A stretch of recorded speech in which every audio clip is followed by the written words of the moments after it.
today's dog eats dog world, mental and physical health take a back seat. But thankfully, there's a solution. The Atmantan Wellness Retreat nestled in the Sahyadri Hills. I chat with Nikhil Kapur, who started the place about pampering your mind, body and soul. Thank you so much for having us here. Namaste, Avanne. It's a pleasure having you over. Thank you. So you've left your corporate job of 6 years to start this. How'd that happen? You know, setting up my own enterprise was always part of the plan. Okay. And I think I'm very, very fortunate to have created this destination, which is also an extension of me and myself.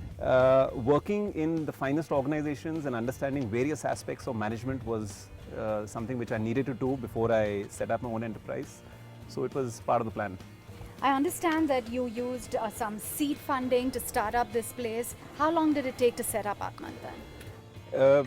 You know, my wife and I, we had savings, and both our families graciously chipped in as well. So we had our seed money, which is where we started from.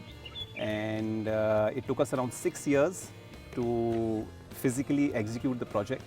And of course, we had a little more period before that, which is when we were refining the concept. Okay. Yeah.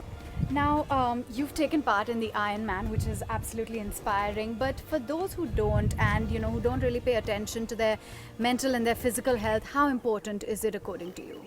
You know, being in good health is such a must today because it directly impacts both our professional as well as personal relationships. Before I elaborate, I must share with you that the Ironman is a race which can be done by everybody. It's only about mental determination and the discipline to follow the rigor.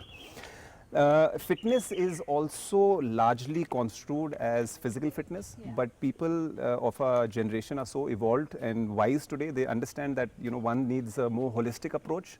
So the word fitness actually comes from being fit in your mind and spirit as well. Now, can you tell me a little bit more about the trends that you're observing when it comes to wellness? Are we seeing more corporates focusing on wellness retreats or taking care of their health? Is that a trend that you're observing? Yeah. See, we see three key trends in the market today. Number one is travel for health. Wellness tourism is one of the fastest growing segments in travel and trade, not only worldwide, but also in India. India's domestic market is ranked 2 when it comes to travel for wellness. Second is the reason for traveling. So people who are the wellness travelers are traveling for deeper transformative experiences. So the third significant trend which we are seeing, Avanne, is that progressive companies are doing a lot for the corporate, for the health of their corporate teams. They realize that a happy and a healthy employee is a more productive employee. And finally, the wellness industry is booming, as you said. Can you tell us how you plan to capitalize on that? So we are working on a number of things. In fact, next year we're going to have a formal business development team which is going to be in place, which is going to look for opportunities. One is an opportunity where we manage a similar project outside India. In fact, talks are currently underway in Middle East somewhere. Second is about urban wellness resorts. But these are centers where people can engage by going 3 to 4 times a week. Some of our regular clients in Bombay have very, very big teams. They have big spaces, they have gyms for their employees, they might even have a doctor, but they're not able to integrate all of this and add value for their employee. So we are actually in talks with 2 or 3 of them to try and see if we can set up a center for them in their office and take wellness to the team.